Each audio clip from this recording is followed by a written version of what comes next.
আজকের আমাদের বিষয় হচ্ছে শতকরা। শতকরা বলতে আমরা বুঝি যে কোনো বিষয়কে 100-র মধ্যে কত সেই হিসাবে লেখা।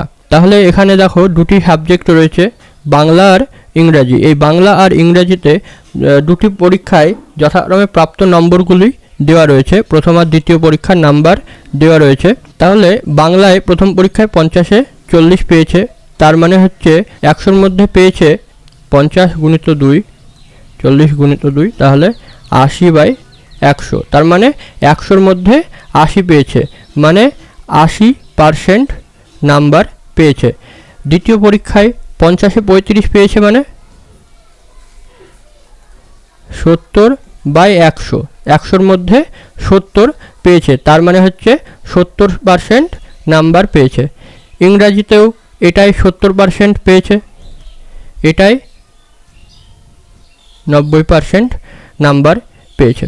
এবার যদি আমরা দুটি পরীক্ষায় প্রাপ্ত নম্বরের গড় বের করতে চাই, তাহলে দুটি পরীক্ষা মিলে বাংলায় পার্সেন্টেজ হচ্ছে টোটাল 50 যোগ 50। 100 নম্বরের পরীক্ষা হয়েছে, 100-র মধ্যে প্রথম পরীক্ষায় পেয়েছে 40, দ্বিতীয় পেয়েছে 35, তাহলে 40 আর 35 হচ্ছে 75। তার মানে 100-র মধ্যে 75 পাচ্ছে, তার মানে হচ্ছে অ্যাভারেজে 75% নাম্বার পাচ্ছে। এই 100-র মধ্যে মান বের করাটাই হচ্ছে আমাদের শতকরা। ধরো বলা হলো কোনো একটি ব্যবসায় 20% প্রফিট হয়, মানে 20% লাভ হয়, তার মানে হচ্ছে 100 টাকায় 20 টাকা লাভ হয়।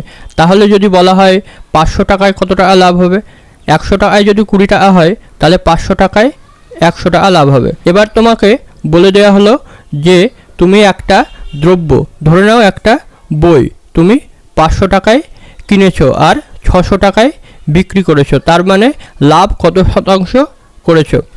তাহলে যদি কোনো বই আমি 500 টাকায় কিনি, 500 টাকায় কিনে 600 টাকায় বিক্রি করছি, মানে 100 টাকা আমার লাভ হয়েছে। এই লাভটা আমি কত টাকায় করছি? 500 টাকায়। 500 টাকা আমি ব্যবসায় লাগাচ্ছি, 100 টাকা লাভ করছি। যদি আমি 1 টাকা লাগাই, তাহলে আমার লাভ হবে 100/500। যদি আমি 100 টাকা লাগাই, তাহলে লাভটা হবে 100 গুণিত 100/500। যদি কাটাকাটি করি, তাহলে 5, 20, দেখো 20% লাভ। 100 টাকায় কত লাভ সেটা বের করাই হচ্ছে আমার পার্সেন্টেজ, মানে 100 টাকায় 20 টাকা লাভ হচ্ছে। এই 100 টাকায় যতটা লাভ হচ্ছে সেটাই হচ্ছে পার্সেন্টেজ, তার মানে 20% লাভ হচ্ছে। এরপরের অঙ্কটি দেখো, বলা আছে 200 টাকার 20% কত টাকা। 200 টাকার 20% মানে 20% মানে আমরা জানবো যে 100-র মধ্যে 20, ঠিক আছে। তাহলে 100 টাকায় 20 টাকা, তাহলে 200 টাকায় কত টাকা? 200 টাকায় তাহলে 40 টাকা হবে। তোমরা সরল করার সময় পড়েছো এর মানে হচ্ছে আমরা জানি গুণ, এর থাকা মানে হচ্ছে গুণ। তাহলে 200 টাকা প্লাস 200 এর 20%, তাহলে এইভাবে লিখবো 200 এর মানে গুণ 20%। এবার 20% মানে হচ্ছে 20/100, মানে 100-র মধ্যে 20, তাহলে 200 গুণিত 100-র মধ্যে 20। কাটাকাটি করলে 0 0, দেখো 40 টাকা। তাহলে 200 টাকার 20% আমরা বের করলাম 40 টাকা। এরপরেরটি, তোমাদের ক্লাসে মোট ছাত্রছাত্রীর মধ্যে 40% ছাত্রী, তবে কত শতাংশ ছাত্র কত শতাংশ রয়েছে। তার মানে 40% মানে 100 জন যদি মোট ছাত্রছাত্রী হয়, তার মধ্যে হচ্ছে 40 জন আমার ছাত্রী। তাহলে ছাত্র কতজন? 60 জন। তাহলে 100 জনে 40 জন ছাত্রী আর 60 জন ছাত্র, তাহলে 100 জনে 60 জন ছাত্র, মানে 60% হচ্ছে আমার ছাত্র সংখ্যা। তারপরে একটি স্কুলে 500 জন ছাত্রছাত্রীর মধ্যে 400 জন উপস্থিত রয়েছে, তবে ওই স্কুলে উপস্থিতির হার কত।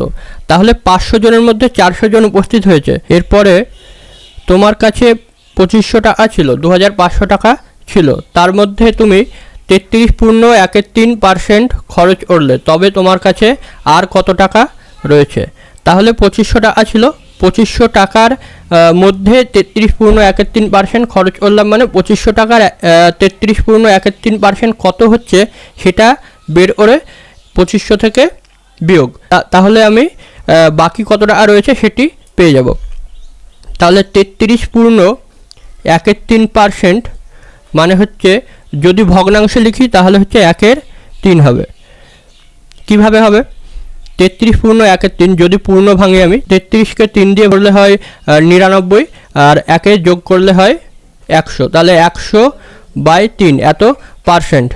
এই পার্সেন্ট মানে হচ্ছে নিচে 100, তাহলে 100/3 আর নিচে 100। কোনো কিছু পার্সেন্ট আছে, 20% মানে আমরা এর আগে দেখছিলাম 20/100। যদি 25% বলা হয় তাহলে 25/100। আচ্ছা, 10% বললে 10/100। সেরকমই 33.13% মানে হচ্ছে 100/3, তার নিচে 100। যদি হিসাব করি তাহলে হবে 100/3 গুণিত নিচে কিছু নাই মানে আছে, তাহলে একটা উপরে চলে যাবে আর 100 এখানে আসবে, কাটাকাটি করলে আমার 1/3 হবে। তার মানে এই 33.13কে যদি ভগ্নাংশে প্রকাশ করি তাহলে হবে 3/1। এবার দেখো তোমরা, তার মানে এর থেকে বোঝা যাচ্ছে যে এই যে টাকাটা আমার কাছে রয়েছে 2500 টাকা, এই টাকাটার 3/1 আমি খরচ করেছি। তাহলে খরচ কত হচ্ছে?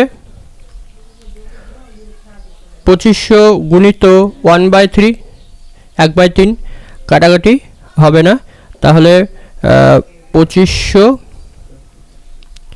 3 দিয়ে ভাগ করলে 24, 1, 10, 9, 1, 10, 9, 1, 10.39 চলতেই থাকবে।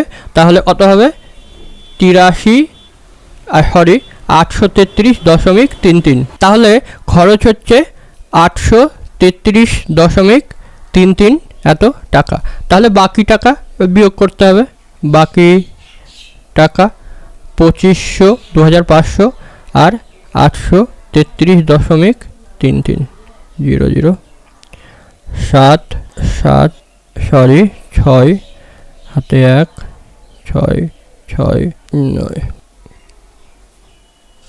এত টাকা বাকি তাহলে আমার কাছে রয়ে যাচ্ছে। এর পরের অঙ্ক, এ 25,000 টাকার 30% এবং বি 25,000 টাকার 35% পেল এবং বাকি টাকা সি পেল। তাহলে কে কত টাকা ওরে পেল? এ কত টাকা পাবে? 25,000 টাকা। 25,000 এর 30%, 30% মানে 30/100, 0 0 কাটলে 3 25 75 টাকা। আচ্ছা, বি পাবে 25,000 গুণিত 35/100, 0 0 কাটা, 5 5 5 2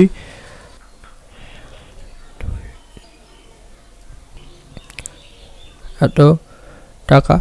এবার সি হচ্ছে বাকি টাকাটা পাবে। এবার বাকি টাকাটা বের করার দুটি পদ্ধতি রয়েছে। এক হচ্ছে 30% আর 35%, মানে হচ্ছে 65% টাকা এরা পেয়ে গেছে, মানে বাকি 35% সি পাবে। আর 35% আমরা বের করেছি আগেই যে 8,750 হয়। কীভাবে? তো মোট 100% টাকা, তার মধ্যে 30 প্লাস 35 এই পার্সেন্টেজটা হচ্ছে পেয়ে গেছে। আর এই বাকি যে পার্সেন্টেজটা থাকবে 100 মাইনাস 65 এত পার্সেন্ট, এই টাকাটা সি পাবে। 100 থেকে 65 বাদ দিলে 35%, আর এই 35% আমরা আগে বের করেছি 8,750। আর একটা উপায় হচ্ছে 25,000 মোট টাকা বিয়োগ 7,500 যোগ 8,750, তাহলে 25,000 বিয়োগ 5 0 7 আর 5 হচ্ছে 12 16 হবে 8,750 টাকা। তাহলে তোমরা দুভাবে এটা করতে পারো। এরপরে একটি বস্তুর মূল্য প্রথমে 20% বৃদ্ধি এবং পরে 20% হ্রাস পেল, বস্তুটির মূল্য কত শতাংশ বৃদ্ধি বা হ্রাস পেল? তাহলে প্রথমে যদি ধরি যে বস্তুটির মূল্য ধরি 100 টাকা, তাহলে বস্তুর মূল্য যদি 100 টাকা হয় তাহলে 20% বৃদ্ধি পেলে হয়,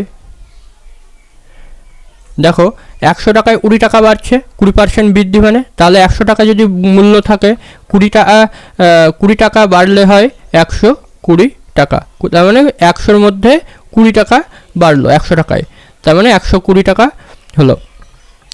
এবার বলেছে যে এই যে বৃদ্ধি পেল সেখান থেকে আবার 20% হ্রাস পাচ্ছে, তাহলে এখন বস্তুটির মূল্য হচ্ছে 120 টাকা। এরপর বলেছে যে 100 টাকায় হ্রাস পায় 20 টাকা, 100 টাকায় 20 টাকা হ্রাস পায়, 100 টাকায় 20 টাকা হ্রাস পায়, তাহলে 1 টাকায় হ্রাস পায় 20/100 টাকা। 120 টাকায় কত হ্রাস পাবে? যেহেতু এখন মূল্য আর 100 টাকা নেই, 120 টাকা হয়ে গেছে, তাহলে এই 120 টাকায় কত হ্রাস পাবে? তাহলে হবে 20 গুণিত 120/100, 12 দুগুণ 24, 24 টাকা হ্রাস পাবে। তাহলে এই হ্রাস পাওয়ার পরে দামটি কত হবে? 120 আর 24 বিয়োগ করলে হবে 96 টাকা।